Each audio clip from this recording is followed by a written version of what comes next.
What is up, fam? Thank you so much for tuning in to a very special episode of So Real Sports Talk.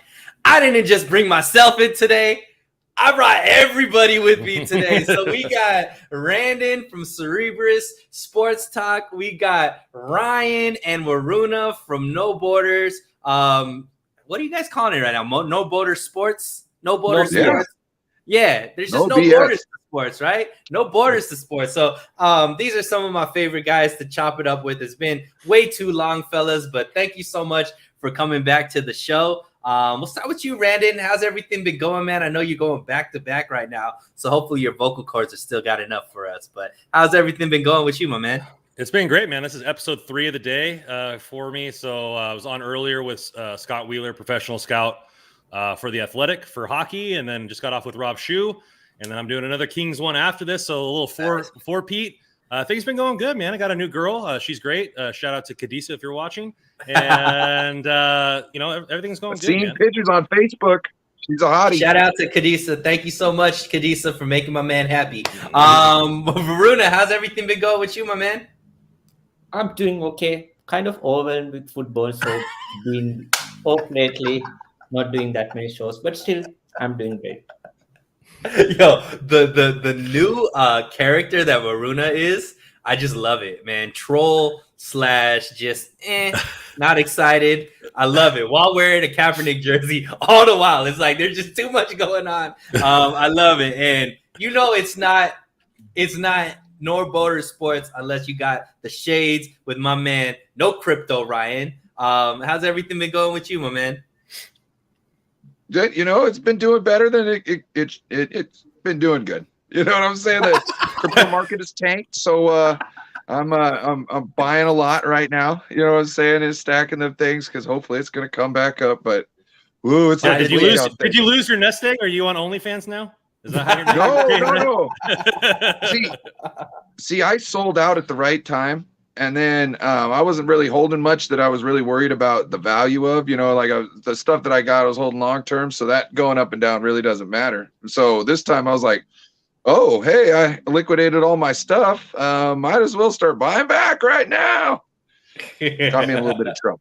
Buy the dip is what he says. Buy the dip. So, anyways, and then look, Steve Not financial advice. Whoa, was not expecting what the amount of craziness is about to happen, and we got a lot to talk about. So thank you guys so much for joining in. And OTAs week 2 started this week. Not too much crazy news came out, still kind of more of the same, but the common trend that I saw was there's a big emphasis now on this youth movement, right? So a lot of the conversation is about how these young players, a lot of second-year players are jumping in to major roles with the team. There's just a lot of, rookies that are coming up, trying to figure out where they're going to fit on the roster. And there's a lot of opportunity for, these second-year players, maybe even some rookies, to play some meaningful roles for the team. So I just wanted to let's start with you, Randon. What are your thoughts on, this 49ers youth movement? Are you a fan of it, or does that give you some hesitation as far as how many young guys are going to get, how much the team is going to have to depend on some of these young guys? They have to get younger to stay effective long term, and you have to have that rotating thing. Hufanga playing strong safety there. Getting younger there from Tart, bringing in Charvarius Ward in his prime. He's in his mid-20s. Mosley's in his mid-20s. So you're not seeing a lot of Jimmy Ward's the oldest guy in the secondary, and then you're seeing a lot of these young guys taking pride in their game, maybe to a new level. You saw Aaron Banks today on the podium, talking about he's still 330 pounds, but he's way more muscle, lost a lot of body fat and transitioned it into muscle. He stayed all off season with the training staff, hired a personal chef. So he's taken his job a lot more seriously. Not that he wasn't last year, but it seems like he's coming in with a different attitude and ready to own that left guard spot. You're seeing Danny Gray, his speed's already impressing Jimmy Ward when he was mic'd up at practice. So I think a lot of these young guys are going well. And then the guy that's going to lead them all, Trey Lance, his leadership ability has been echoed, copious amounts of times by every single player at the podium, not only by his leadership ability, but his play on the field so far. Absolutely. And Waruna, we'll pass it to you. Trey Lance, Aaron Banks, Hufanga are 3 second-year players that more than likely are going to be starting at those positions and replacing, a seasoned vet that, performed very well at those positions. So looking at this youth movement, how do you feel about it? Is there, are you excited about the team, putting so much value or so much, I guess, trust into such inexperienced players? Yeah, I'm excited because if you remember in 2020 season, we were the 4th oldest roster in NFL. Now we have changed that pattern. So there are a lot of new guys coming in, and especially as Randon said, there is a new sheriff in town who is just 21 years old. So it would be a good time just keeping this core group of players who are maybe older and some of them like 26, 27, but all these youngsters who are willing to sacrifice, willing to do the hard work, let them come through. Because part of the reason the 49ers are going on this route is the fact is that they are really confident about their ability to grow players. Starting from Fred Warner, whatever the players that we have come through the ranks, they already have progress to the 49ers coaching staff, the system and everything. So they are confident that they can improve players, make them to the next level. So I'm excited about all these players, and some of these players are coming through the OTAs that we never thought of these players would be even make the headlines, but they are already making headlines. So I think it's going to be exciting. Yeah. And Ryan, just what's up, 49ers throwback? Do you think that, this inflection of youth, does that take away from the expectations that, the faithful should have for this team? Or should we still be expecting, Super Bowl? Or is there kind of going to be a learning curve with, so much youth being in such important positions? So yes, I kind of want to touch on kind of the question they asked real quick because it explains this more. It explains a little better. I think them getting young is good, but yet they're not doing it in the best way. I think they should have doing it too much at once. I think they should have gradually been doing it and keeping their average at the middle. You know what I mean? Not the fourth highest and not the youngest, but they should be keeping their average in the middle. And constantly be having these guys coming in, so you never have 4 or 5 positions that could be a rookie starting. You know what I mean? You never want to really have that because you don't, in a draft, you don't have normally have enough top picks in the top 3 rounds to get players that would be those ones that you can actually start in their first year. So I wish they kind of would have. And it's all just, drafting in general, the years beforehand. So, like McKivitz and all the other players, offensive linemen that we've been picking up the last couple of years. Now, all these guys this year are supposed to pop? We should have been having guys on deck the years beforehand. So I'm not saying every player's got to be a winner, but you got to at least start, half of everybody you pick's got to be able to fill the role that you're looking for. And I don't think we've been getting there the last couple of years with like offensive linemen and cornerbacks. See, I don't know. I gotta push back on that, Ryan, because there's going to be 0 rookies that probably start this year, right? So all of them are second-year players that have been on the team now for running back. I bet you with the you think Tyrion Davis-Price starts over Elijah Mitchell? Well, with injuries, we're going to be. Well, I mean that injuries, right? Obviously, everybody's bench player is probably going to be a younger guy that that's going to start. But for me, I actually am very excited about how this front office has constructed this team. I think they're not only doing it. I actually disagree with you. I think they're doing it the perfect way, right? They're putting them in a position where they don't have to overpay for guys because they have an heir apparent or an option there. They're drafting guys that they don't need. Like, they don't have to force a guy to start playing right now because they're so deep at all of these positions. So they could come in, coach them up like Waruna was saying, develop them. And so in their second and third year, they can actually have a lot of success. And I think that's what we're seeing, right? A guy like Laken Tomlinson, who I know a lot of us, obviously one of the biggest question marks on the team is how's Aaron Banks going to play? But you got to enjoy the foresight of a team to understand that, look, maybe we're going to outprice ourselves or Laken Tomlinson's going to outprice himself. So you have a guy like Aaron Banks that they invested a second-round draft pick in to come in and be that heir apparent, and hopefully, the level of play doesn't drop off too much. I think we're seeing the same thing on the right tackle side. Like, this is McGlinchey's 5th year. They have a guy like Spencer Buford, who probably won't get much playing time this year, but could be the heir apparent at right tackle. Keep him in the system for a year, have him learn without much pressure on him to perform right away, and then move him into the job. And if McGlinchey ends up becoming too expensive for the 49ers, they have somebody that they could move in without having to reach in the draft to fill positions of need. And I think you're seeing that this depth is going younger. And I think all it's going to do is extend the window for how good this team could be. It's not going to be one of these teams that just goes old and then falls off the map. With the youth at quarterback, running back, offensive line, corners, safety, like, you just have so much youth that this team's window can extend, as long as Trey Lance ends up being the type of player that, we expect him to be. You there? Go ahead, Randon. Yeah, I would agree with you there, Sunil. I think, like you said, a lot of these guys are going to be second-year players, third-year players that are just getting their opportunities to start now rather than being rookies. I think where it might get a little hazy is if Mac does retire, and then the offensive line might have to start a rookie at the guard position. We'll see how that ends up turning out. But, yeah, I mean, they're earning their spots. I mean, no person that's starting is not going to earn the spot through minicamp. So you have to believe that. Back. You have to believe that they are, earning that spot and they deserve to start. And by all accounts on Hufanga and those guys, I think the only one that you're right, though, Ryan, is that could start is, Davis Price. I mean, if he beats Mitchell out in training camp, I mean, having a rookie running back is not a huge deal. It happens quite a bit. But because Elijah Mitchell was one last year and he had a pretty successful season. So, but other than that, I mean, these players have had a year to gestate and earn these roles.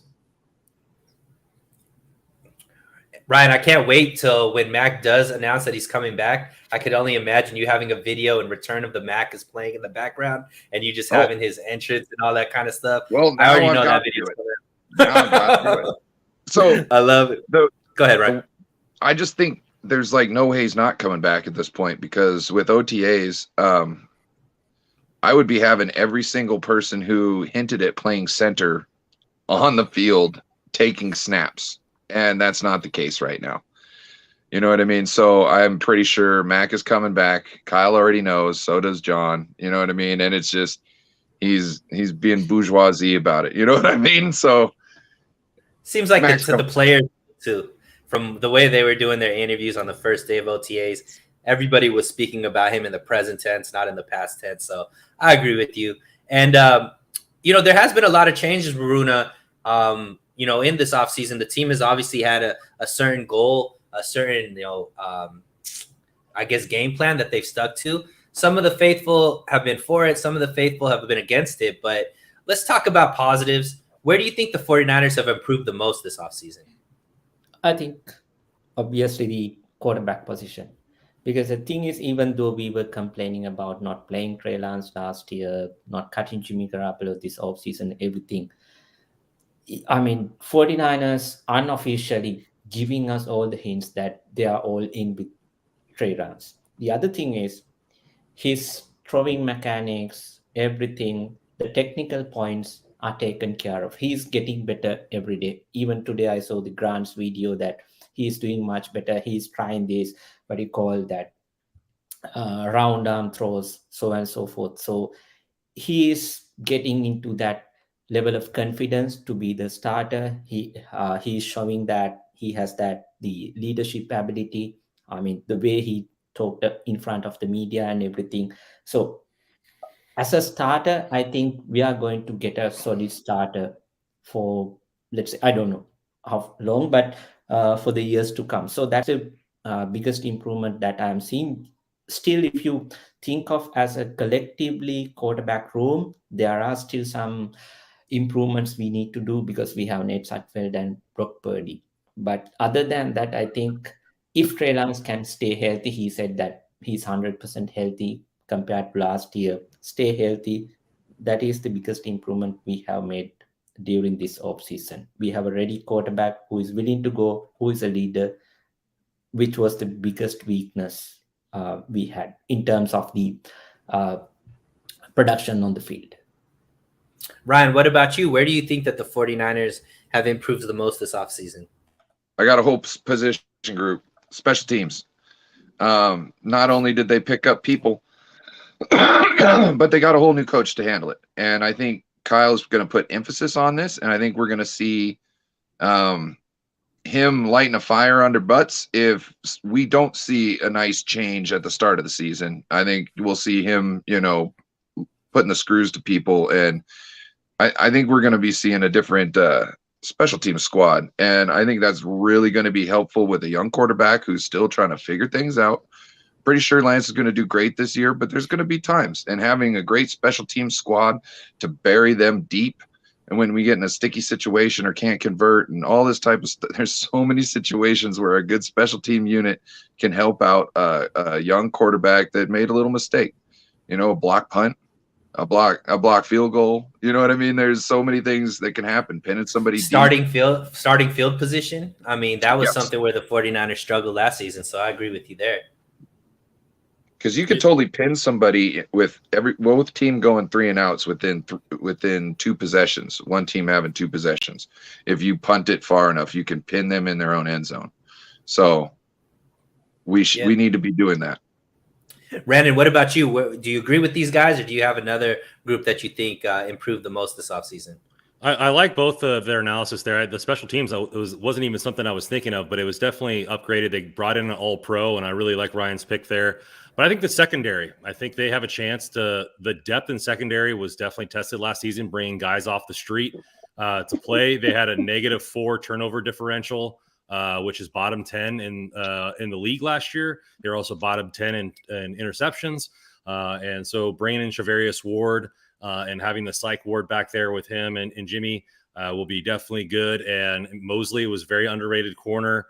I mean, they could have two top 20 corners, and then Jason Rhett is a previous all-pro, spell starting, and being the 4th. And Ambry Thomas looked pretty good. He bulked up. You saw pictures of him today at practice. He put on a lot of weight, not a lot of weight, but a lot of muscle.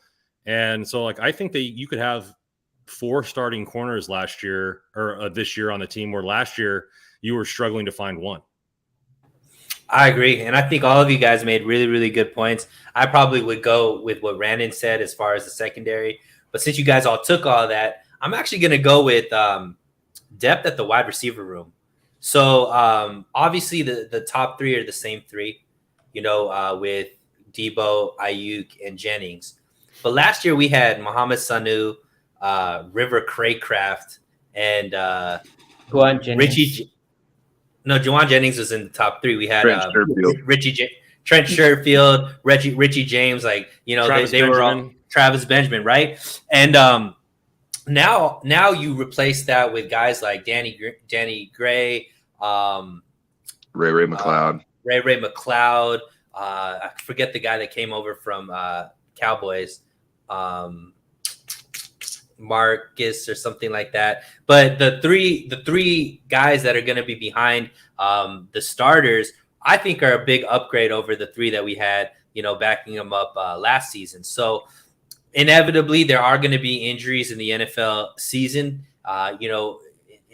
Debo's going to miss a game here or there. Ayuk may miss a game. Jennings may miss a game. So having that depth that could come in and spell, or even, come in and maybe have a change of pace, like a Ray McLeod could definitely help do some of those jet sweeps from the wide receiver position. They're not Danny just better. They also have utility, better utility. Mm-hmm. And I think they added a lot more speed, which is something that the 49ers didn't necessarily need as much in previous years because, Jimmy was hesitant to throw the ball deep. But now with a stronger arm in Trey Lance, who's willing to take those chances, I think that the wide receiver room has taken some big strides. And the reality is, I think it's important that they did, because in previous years, the 49ers had their big plays actually come from the running game, because they had track speed and guys like Mostert, guys like Breida. That isn't the case with the running back room now. So a bulk of their major plays are going to be, or as far as the explosive plays, are going to have to come from that wide receiver room, I think, with the deep throws. So having that much speed back there, I think, is going to be important, and it's nice to see.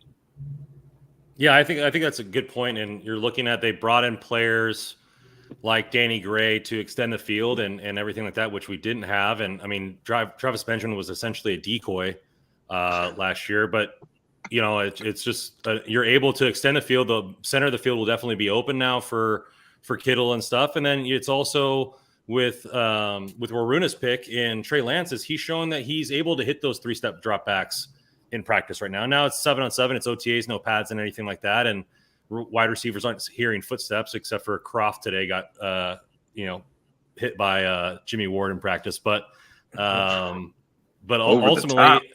ultimately, I think the team, like you said, got a whole lot better in the wide receiver room.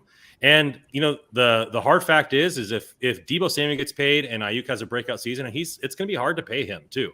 Like it's hard to pay 2 elite wide receivers, and you're going to need somebody to step up and potentially replace a guy in future seasons, and that's what Danny Gray might have to do. For sure. And before we get to the next question, I want to bring up this comment from Steve-O Supremo. Which happens first? Jimmy gets traded or Watson suspended, or does it happen on the same day? We'll start with you, Ryan. What do you think happens first? Watson gets the terms for Watson's suspension comes down first. Not that because the suspension wouldn't start until like the first game, right? Because he would play preseason. So I would say that the terms of his suspension would come down first, and then Jimmy would be released. I heard traded afterwards. Waruna, what do you think? Watson suspended first. Okay. What about you, Randon? Option C, I think Jimmy gets cut before he gets traded. I agree with you. I don't know if Jimmy gets traded. Obviously the report came out that the team allowed Jimmy to start negotiating contracts with other teams. And I think that probably means that more than likely he's just going to get cut, because why would a team, or they're going to get maybe like a 5th or a 6th round pick. I think all of this leverage game is now over. So if they do trade Jimmy, it's going to be not for anything that valuable. Could you imagine what Browns fans are going through right now, though? Like waiting for the suspension talk, knowing if they're going to have Baker Mayfield or not. Like Baker is pretty much acting like he is out of there, but like now they're kind of holding on to both, waiting for the suspension news. Yeah, so it's tough. It's a tough situation. I mean, definitely, I don't know if this year the Browns are going to be able to live up to expectations. Obviously, I think they got to get through this year, but they're set up to be really good for the next couple of years. So, go ahead. So do you really think that the 49ers won't bite their nose to spite their face and cut Jimmy or just wait to trade him? You really think? Because I think dug in. They can't even sign their draft picks right now. Like the money's more important. Yeah, and I also think that everything that we've seen has just been. I think everything we've seen has just been them trying to hold on to leverage as much as they can. Now all that leverage is gone. Like there's no more games. Like at the end of the day, like Randon said, the money everybody can see. The leverage is gone for now. No, the leverage is gone for now. They don't have enough money. Like Randon said, they have to re-sign Deebo. They have to re-sign all of their secondary or all of their rookies. If anybody, right now, like they have 600,000, but that's with the top 51 rule. They have to still sign 2 other players, and you can't do it with 600,000. They're praying that somebody's going to get injured. I'm telling you, they're going to try and do something to move the money around, just to sneak under everything and make sure they're kosher. They are going to drag this out. Does it have to happen before training camp? Because don't you have to be a signed player to participate in minicamp or training camp? I don't know the details of that too much. I'll get back to you on that one. But let us get to the next question. So we talked about the biggest improvements, but now let's go the opposite. What is the biggest question mark for the 49ers? And we'll start with you, Ryan. What do you think the 49ers, have the most question marks at? The offensive line. I mean, that is like a no-brainer.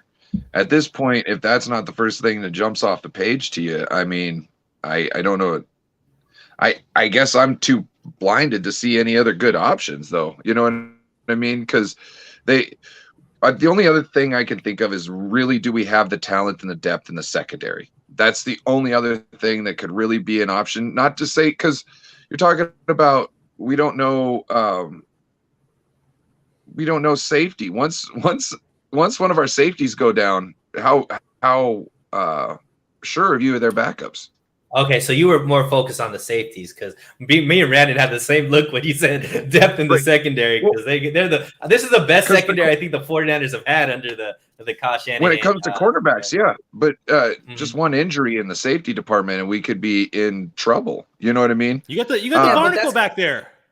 That's kind of been the case for the 49ers. Who's the backup safeties behind Ward and Tart that you were so excited about these last 5 seasons? And now he's starting. Okay, but that was just last year, right? We've had, and I'm not excited about anybody behind him. Yeah, we'll see. Randon, what do you think about this? Where's the biggest question marks for the 49ers? I think the biggest question mark is going to be Trey Lance, and this is the reason why. I think we're a Super Bowl roster, and how well he progresses throughout the season will dictate how competitive we can be in the postseason.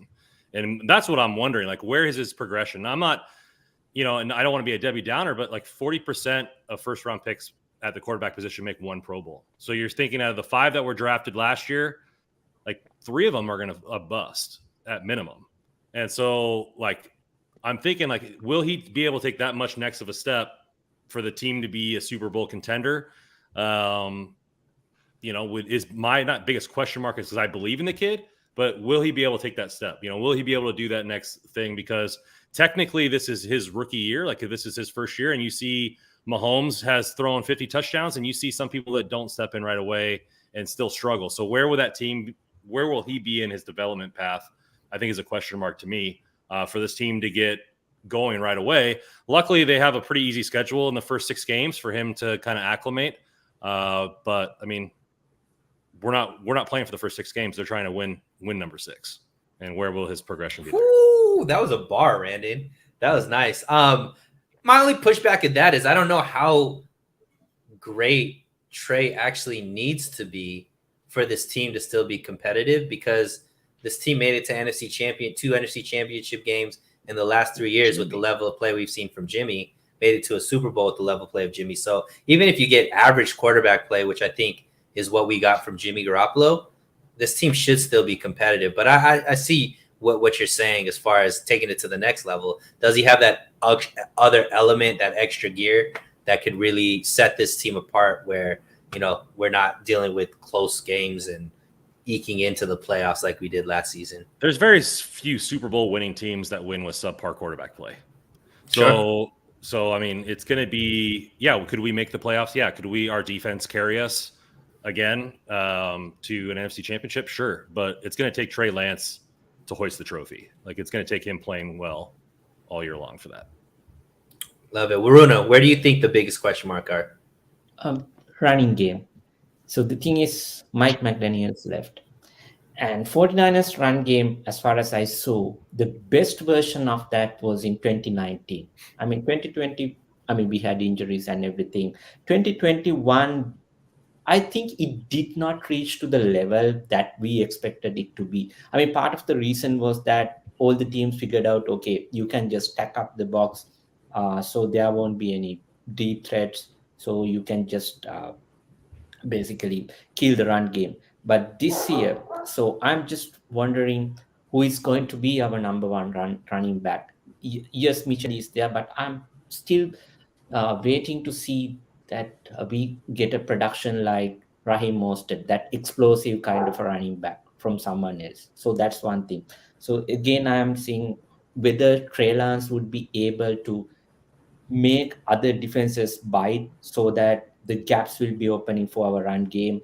And I'm not sure how much of a percentage that carried out in terms of versus Kyle Shanahan versus Mike McDaniels. I don't think any one of us know who is the real guru behind 49ers run game success, whether it's McDaniels or Shanahan. So I think this is the year probably we are going to unravel that mystery and see what's going to happen. So this is really important given the, if we take the entire schedule, it's a pretty hard one given that we are playing AFC West. So we need probably at least let's say 10% less than what we had in 2019 in terms of run game. So that's the biggest question to me, how they can improve and go to the next level to make sure, especially given the fact Trey Lance will be on his first year as the regular starter. We need every support from the run game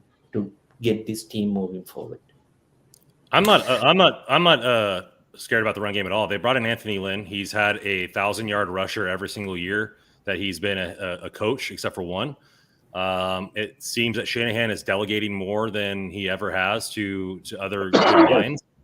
And so, like, the only reason I would be scared for the run game is if the offensive line is how it is in OTAs, right? And then you put in Trent Williams there. Like, a bunch of people retire, McGlinchey's not back from his quad, Alex Mack retires, and then maybe that run game based on personnel would give me qualms. But I think they're going to figure out a way. I think they're going to run a little bit more power, and then Trey Lance stretching the field is going to open up the run game a little bit more. But I see where you're coming from as far as, you know, the mind of McDaniel, maybe the drawing up the plays, and that what percentage of that was Mike versus Kyle Shanahan.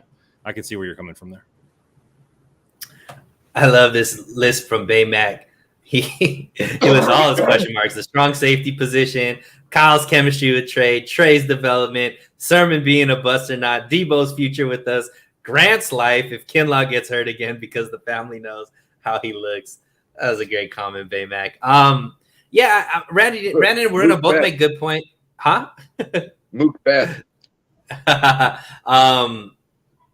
I honestly do believe the running game is a question mark, and I'll take it from this angle, not necessarily personnel, but I think the running game last year was a little bit fool's gold when it comes to the actual running backs. So when you look at the average yards per carry, the team ended up with 4.3 yards per carry. However, if you take Debo out of it, Debo actually averaged 5.1 yards per carry. So if you're looking at just the running back room, now you're looking at close to 4.1 yards per carry, which is not very good when you're talking about effectiveness of your run game. And like Waruna said, 2019, that team was closer to like 4.6 yards per carry. And they finished second in the league in rushing right behind Baltimore, averaging about 141 yards per game. So last year, I think they averaged around 110. So to your point, though, Randon, I think Anthony Lynn is going to play a big factor. But I think maybe Mike McDaniel's got a little bit maybe overrating with that running game because it wasn't that effective when he's just using running backs. It was the fact that Debo came in and was able to be Debo that really saved, I guess, that rushing attack. And it just seems like the running backs right now, Randon, all are similar. They're all clones of themselves. They don't have that change of pace back. They don't have that back that has that track speed. So I think that we are going to lose a little bit of explosion from the rushing game, like those 40, 50, 60-yard touchdowns that we were able to see in 2019 from Raheem Mostert, from Breida. But I do expect them to be more of a power running game. But I do want to see them average more than 4.6 or 4.5 yards per carry, which I think will help the rest of the offense if they're able to hit that number. Elijah Mitchell was 4.65 last year, and he didn't really have that much home run ability. I understand where you're coming from there. But, I mean, I think it's going to be running back by committee. But then you're also looking at Mitchell only played 10 games. If he played anywhere 15 to 17, he'd probably be a 1,200-yard rusher.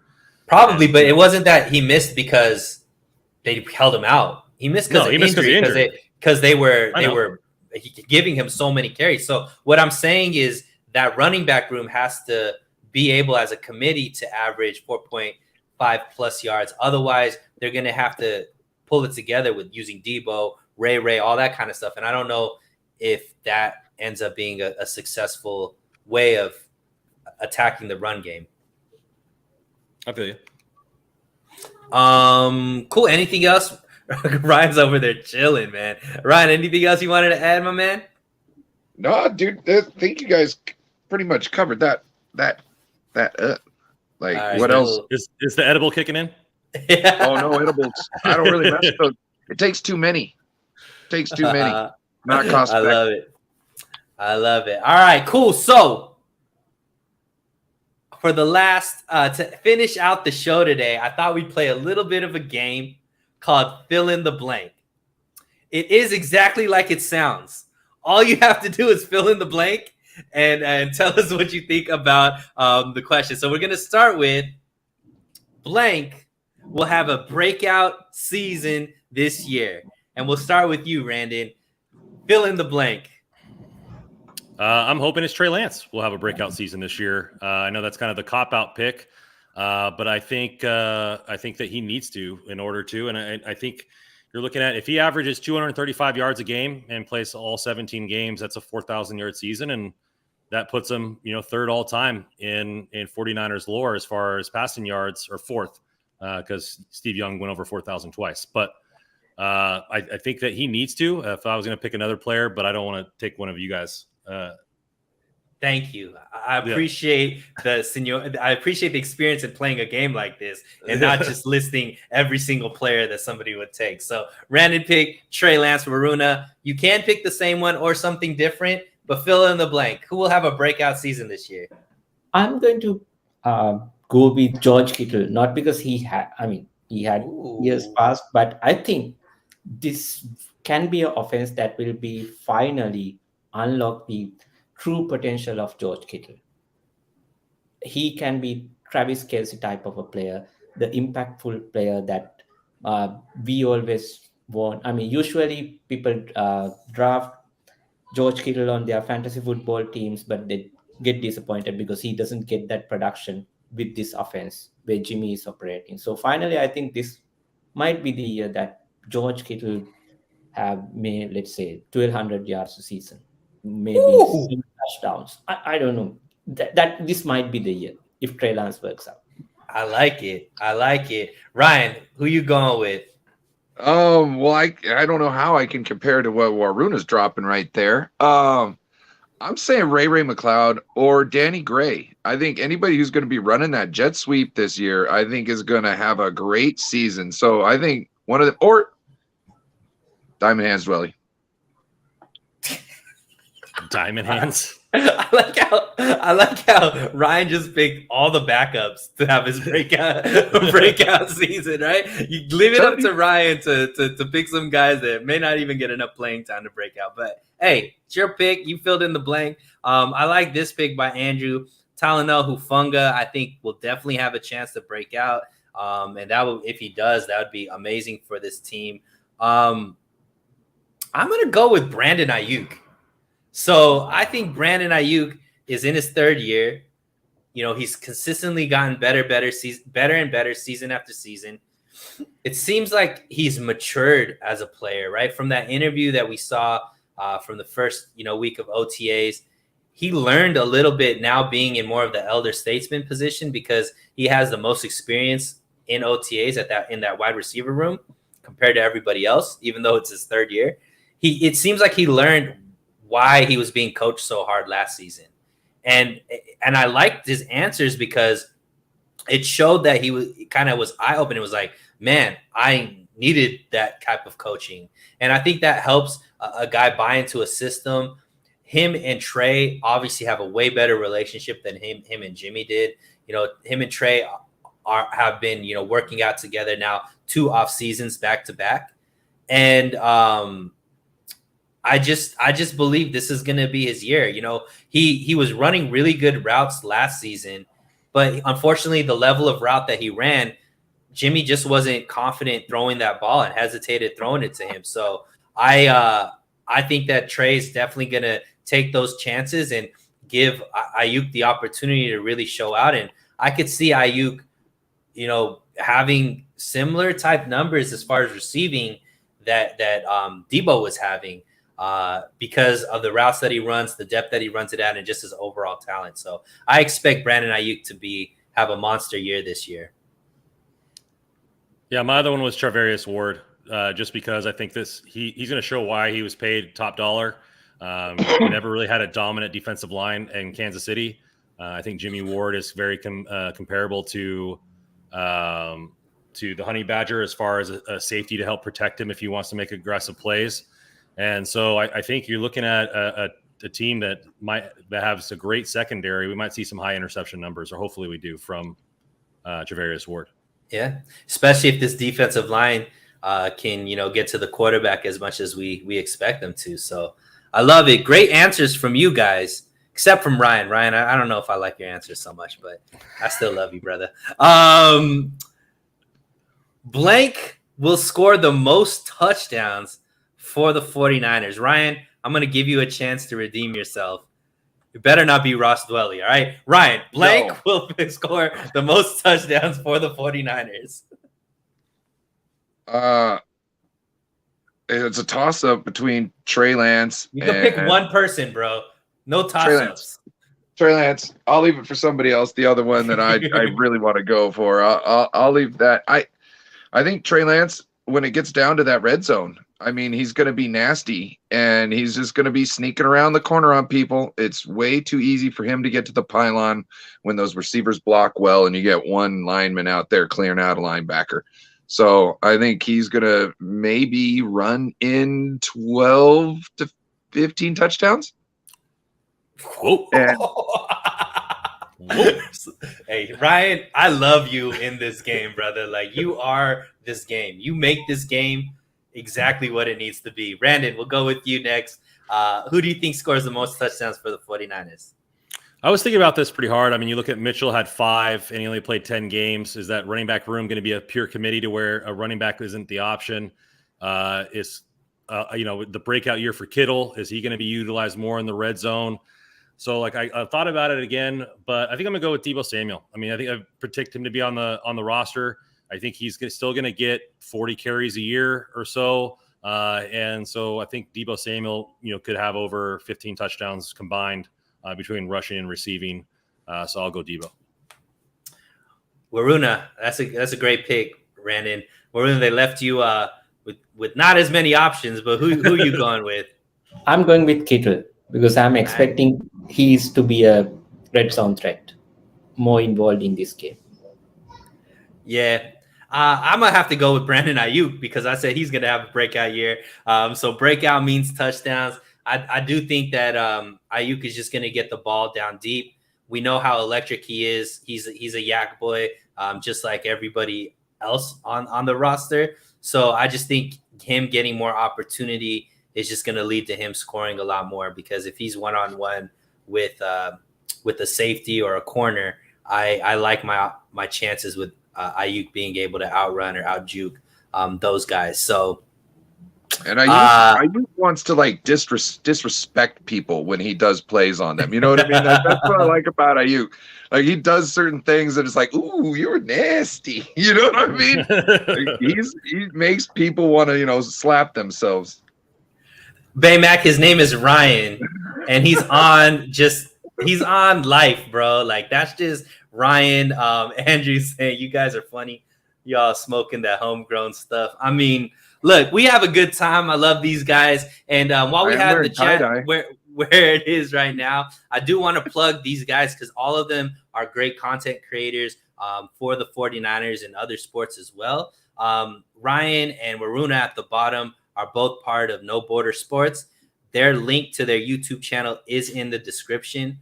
Randon also has his own channel called Charvarius Sports Talk. His link is also in the description as well. So please go out and support these guys. They are building their channel as we speak. We love to give them support. They haven't been as regular, but I think this push that I'm putting them in right now, they will go out and start doing more regular content as long as you guys keep supporting them and growing their fan base. So appreciate you guys for coming on. Show's not over, but just wanted to show some love. Steve-O Supremo Ayuk's hurdle, that was actually 2 years ago against the Eagles. Definitely was a wow moment. Mr. Karthik, what up, Sunil? What up to you, my man? Baymac, life is what they call it now. Huh? Life is what we call it now, Baymac. Life is what we call it right now. And Karthik didn't want to leave you guys hanging. And everyone, how you guys doing? Like the chat says, man, we loving life. So we'll move on to the next. We'll go to the defensive side. Blank sacks for the 49ers this season. So last season, they finished off as a team with 45 sacks. I think it was 40. Waruna, we'll start. 48 sacks, okay? Yes, So, Waruna, with the team that we have right now, how many sacks do you think this 49ers defense has this season? I would go with over 55. Ooh. So 55 plus. Yes, 55 plus. Okay. Who do you think has the most sacks on the team? I think someone other than Bosa. Who will Wow. it be? Eric Armstead. I'll go with Eric Armstead. You think Eric Armstead has more sacks than Bosa? Yes, season? because teams will try to chip Bosa. Double man coverage. Protection and everything. So Bosa will, generate the pressure, create more opportunities to the players around him. So I think, you will not see amazing stats, but his impact is so great. So other players will basically eat. Cool. We'll go up this time. Randon, how many sacks this year, and who do you think will have the most sacks on the team? So last year they had 48. That's put them 5th. The leader in the league was the Steelers at 55. So Waruna's prediction would make him the leading sack getter in the NFL, and I tend to agree. I think I would say 53 to 58, somewhere in that range. And so I'm going to go with the high end. I'm going to go 58 sacks. I think it just Nick Bosa taking that next step, Armstead playing it in the interior for the whole season, so he's not bouncing back around. And that carousel of people on the other side with a Menahue had a super high win rate against the players last year. Samson Ebukam had more sacks in the second half of the season, even though he might be a cap casualty and get cut. And then they spent a second-round pick on Drake Jackson, who doesn't have to be the man right away, so he can really learn. And I think Bosa I think Bosa's going to get over around 15 of those sacks this year. Ryan, go ahead and hit us with it, man. I know you got something percolating in that brain of yours. No, I can't go 58. 55 is, I wanted to say that, but then Waruna said it. So I'm going to go 56. Nick Bosa got like 18. Okay. Wow. And the reason why I want to say that, Waruna, yes, he's going to get double teamed. He's going to get chipped, but that happened last year and he got 15. Halfway through the season, his rookie year, they figured that out, that they needed to every single third down. Two people had to get their hats on him. He was still making people look silly. So there's a motor on Little Bear, and quite frankly, they're going to have to look out for everybody else on that line too, which is they are not going to be happy about that. Because let me tell you, when you can't just figure out, oh, we're always going to slide to this side, and you got to go, oh man, now we got to take other things into consideration, but we always know we've got the biggest threat still over there, and he's probably now one-on-one. That is not good for anybody's mindset. So there's going to be times Bosa's going to eat this year. It's going to be nasty. If Kinlaw shows up, it's going to be even better, because that man is physical, and he is going to he will call the double team. Like, the double teams will be put on him because he's too much of a freak. Yeah, I mean, Baymack actually even ups your number. He thinks he has 22 sacks and the most tackle for loss. Maybe he's on that life too, Baymack. Baymack's on that life right now too. But what's your plug? I think I'm right with you guys. I do expect them to have more sacks than they did last season. I do think they're going to be in the mid 50s, which is pretty much where everybody is kind of on this list. I think Bosa still has the most sacks, but I'm calling it. I've been calling it all offseason. Number 2 in sacks is going to be Jordan Willis. Mark my words. Jordan Willis, we're going to get a full season of him. Last season, in like 150 to 200 snaps, he had 3 sacks. So, if you give him, closer to 400 snaps, you're looking at a guy that could be between 6 and 8 sacks, which was kind of like Arden Key's position, or, the second in line behind Bosa. So I think Bosa is going to be 15 to 20 sacks. I expect Jordan Willis to have, 6 to 8 sacks, and a plethora of people, Charles Menahue, I can see Willis having 10, stuff like that. Nice. I can see what, because he's just one of those guys who, no one ever believed in. Then he comes here, he starts flashing. Everybody's like, yeah, that's our dog. And he's like, wait, you guys believe in me? And so it's like one of those things where it's that catalyst to where he just comes out the next year and he just, freakishly destroys people because he's got everything he needed to be the player he needs to be now. You know what I mean? So I have a feeling he might be better than just 8. You know what I mean? He could even be better than 10. Look, Baymac, I gotta take this one on head on. First of all, Jordan Willis, yes, Jordan Willis, and no, I don't smoke crack. But the reason why I'm saying Baymac, I want you to go back and look at his numbers, right? Look at his numbers, look at his production. He didn't play, he didn't get that many snaps because he was suspended the first half of the season. But when he did get playing time, he was very productive. He had about 3 sacks on 150 snaps. Last year, Khalil Mack, who everybody thinks is one of the best, which I agree with, he had 300 snaps and 6 sacks.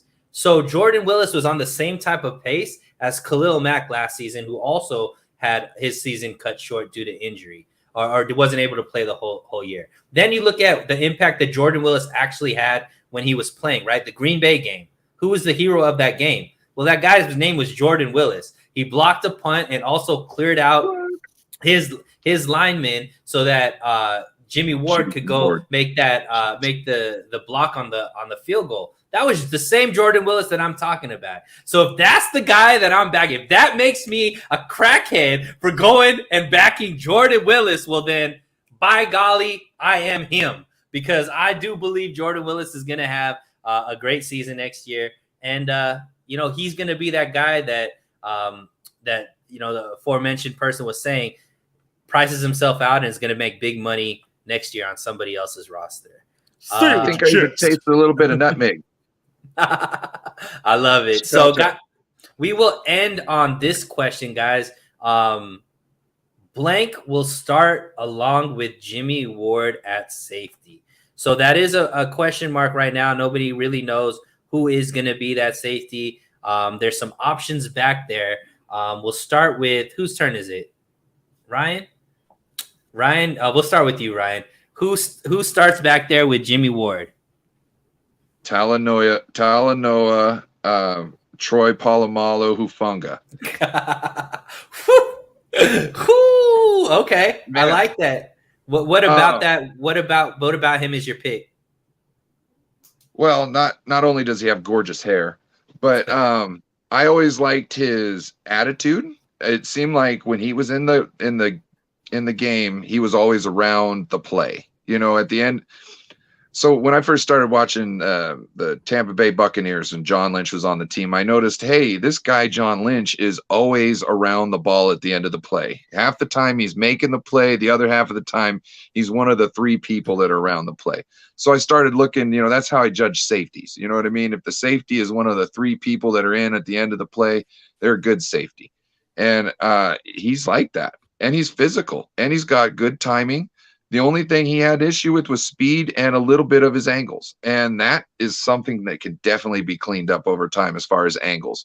And you don't really, if you got enough speed to be on the field, you got enough speed, just as long as you know your specific, what you need to keep yourself in your position. You know what I mean? And not to get out of position, get too far up while someone's beating you down the field. You gotta know what you can actually do, and he does that well. He knows what he could do, and he just got to work within his parameters, and he's going to be great.